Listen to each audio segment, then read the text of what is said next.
Pacific President, please mention, with a maximum of 2 questions per media house. Over to you for your questions.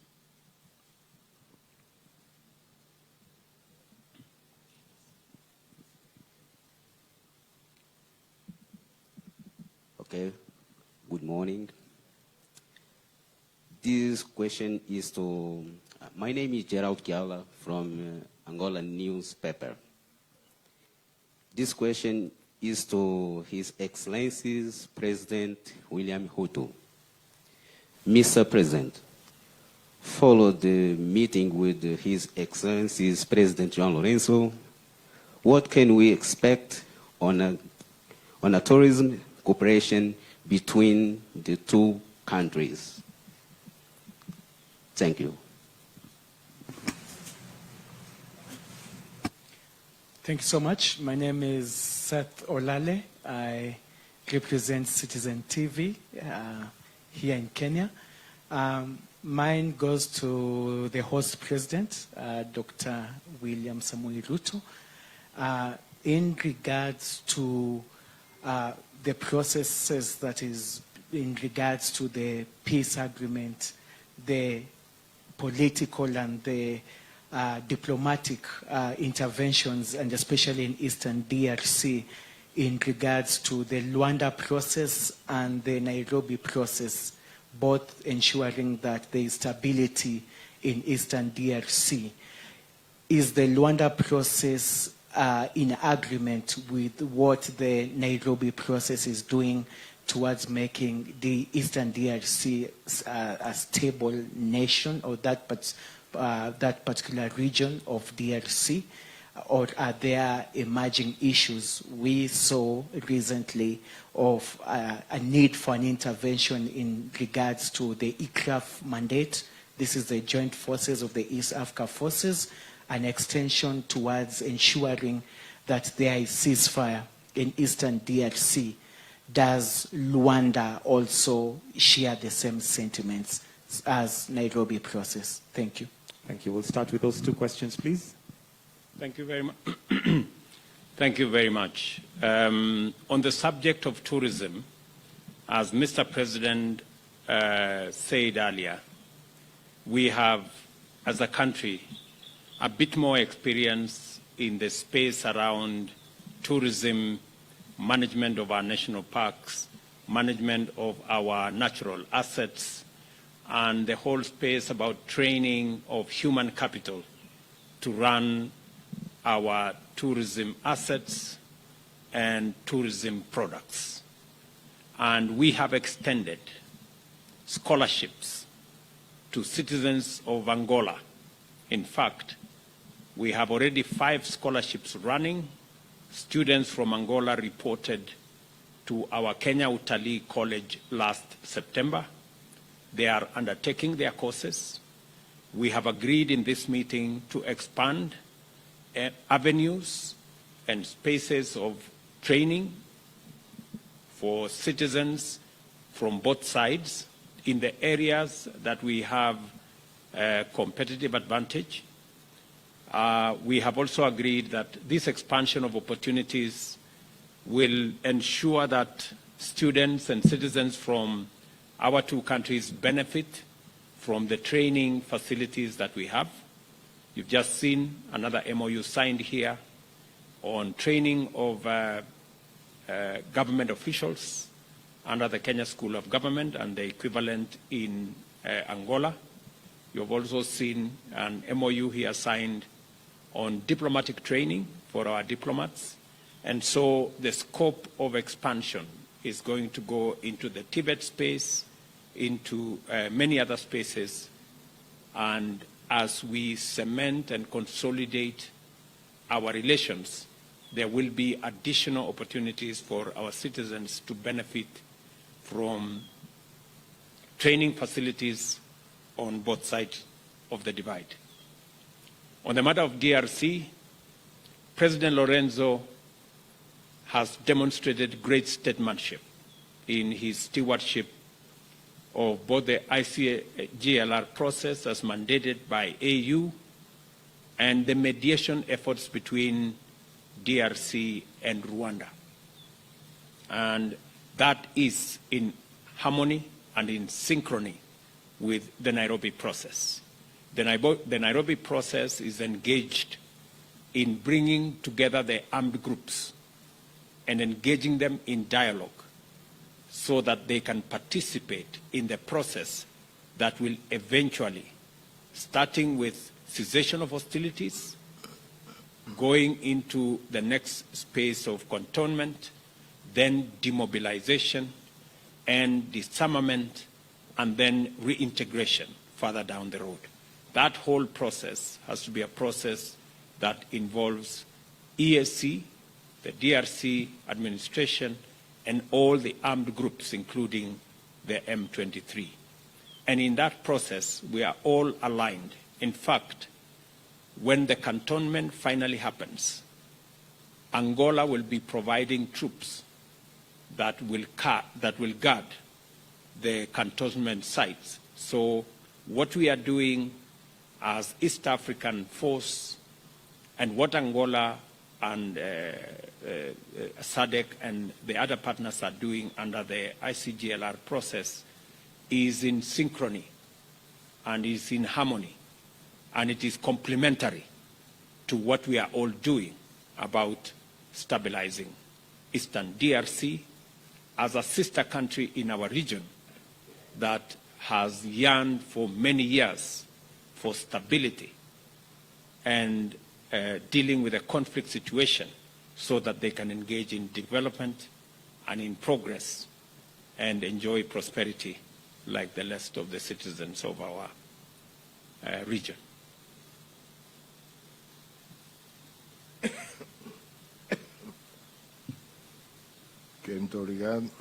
Thank you very much.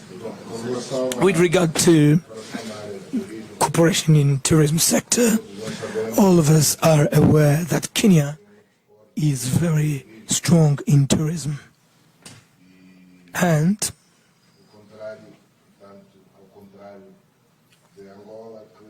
contrary to Angola, that due to well-known reasons that have to do with the fact that our country had lived a long period of armed conflict, our tourism sector is not developed yet, but our country has great potential to becoming also an important tourism destination. Therefore, we are working in order to make that possible. But that will only be possible if we are humble enough to recognize that we are lacking in knowledge and experience, and we need to seek that knowledge and experience from those countries that are our friends, and we don't need to go very far in order to learn that experience within our continent. We have such knowledge to a handful of friends in Kenya, Namibia, Botswana, South Africa, and other African sister countries with whom we would like to work so that we can find that we are lacking so that we can kickstart our tourist industry. Angola possesses more or less the same wildlife that is found in Kenya. We have also a lot of water courses, and as a consequence of that, attraction for tourists might be bigger. I must say, in all parks and natural reserves that we have, but at least in some of them, the interest is huge. But it's not only about interest. There has to be at least the minimum conditions so that we can attract tourism to our country. So we count a lot on Kenya to help us develop our tourism. We know that Kenya does not have and does not need to fear competition, in as much as we are in very different stages. We are at the start and Kenya is always far away. So a student will need centuries to reach the level of its master. So Kenya, rest assured, because it will help us develop our tourism sector. With regard to the joint efforts that we've been making in order to help our DRC brothers and sisters find peace, and what would be the synchrony existing between the two processes, that is the Nairobi and the Luanda processes. The only difference is that the Nairobi process is broader. The Luanda process has to do only with M23. So that was the mandate that was given to us by the African Union. The African Union gave Angola the mandate to deal especially with the case of M23. We are all aware that in eastern DRC there are many armed groups fighting against the central authorities. They are in hundreds, whereas the Nairobi process deals with all those groups. That's the mandate. The Luanda process deals only with M23 because that was the mandate given by the AU. Modestly, we have made some great progresses. When I say we made, it's not only about Luanda, but Luanda and Nairobi processes. Jointly, we've made great progress, but we have become stagnant on one item. We need to have the M23 cantonment carried out, and while that is not achieved, we are running the risk of losing all the gains that we've achieved so far, and we don't want that to happen, because everything that has been achieved has been achieved at the cost of great sacrifice by all, not only efforts by the mediator who are the brokers, but also the efforts made by the Congolese authorities, the Rwandan authorities, and the M23 themselves. And we don't want this process to derail. We don't want the process to stay at stalemate. So we need to move to the next step, which is important.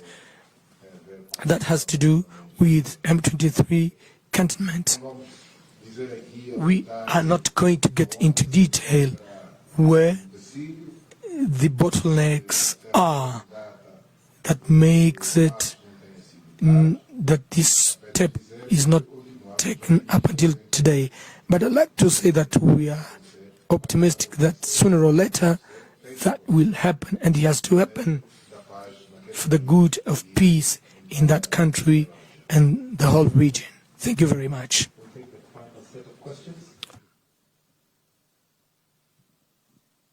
Good afternoon, Your Excellencies. My name is Hilda Katebe from Sauti TV, and my question is, has language been a barrier in regard to the state visit? And language being such an instrument in trade and tourism, how can this be remedied going forward? And also, how can the youth benefit from that remedy? Thank you. Thank you very much.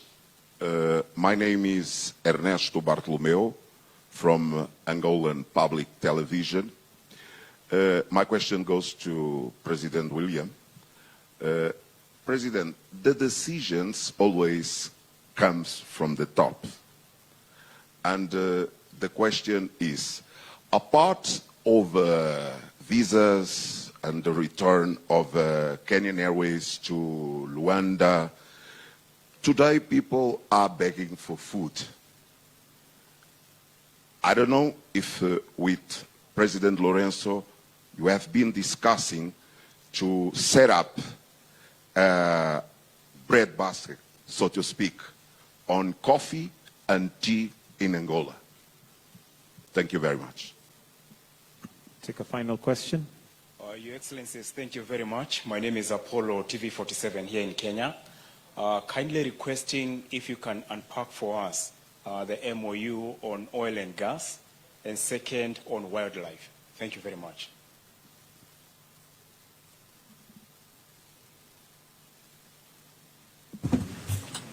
Thank you very much. On language, language has never been a barrier for people to engage in business or trade or investment.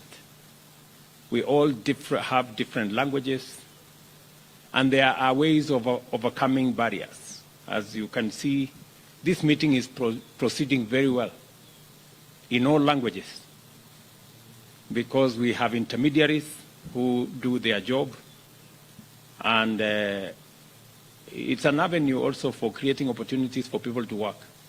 I'm sure the gentleman who is translating there would be a lot less engaged if he wasn't doing what he's doing. But President Lorenzo has said he just needs 2-3 weeks and he will learn a lot of English. I think I need a lot more time myself to learn Portuguese. But all that said, I think business integration will still proceed, even as we look for ways of harmonizing. As you very well know, for East Africans, we are working on how to consolidate Kiswahili to be spoken by about 12 or so countries. But we will continue to look at avenues of improving on language and seeing how communication can go ahead. But I don't think it can be an impediment on relations between countries or relations between business people, because money has no language. Business has no language. The language of business is the same in all dialects and in all languages. On the issue of the bread basket, it is true that there is an opportunity for us to engage, since our continent is home to close to 2/3 of the world's uncultivated arable land. Unfortunately for us in Kenya, we do not have that much land that is arable and that has the kind of endowments like you have in Angola. And there is an opportunity, and in fact there is a request for Kenyan farmers to work with their Angolan counterparts, especially in the areas of growing food, because you have so much land in Angola that we can use to grow food both for the people of Angola and the people of Kenya and the people of our continent. For us in Kenya, only 14% of our land has enough water. Kenya is almost 80% arid and semi-arid, but we are also working on ensuring that we deploy irrigation to expand land under food production in our country as we work with other interventions to support farmers. But I agree with you, there is opportunity for collaboration. And I think the President's visit today opens a whole window for us to engage our farmers in that exercise. On the unpacking of the MOUs, as has been said, as has been requested by somebody there, I think that can be done elaborately. Once we live here, we will make the MOUs available so that you can find the nuances of what we have agreed on. Thank you very much.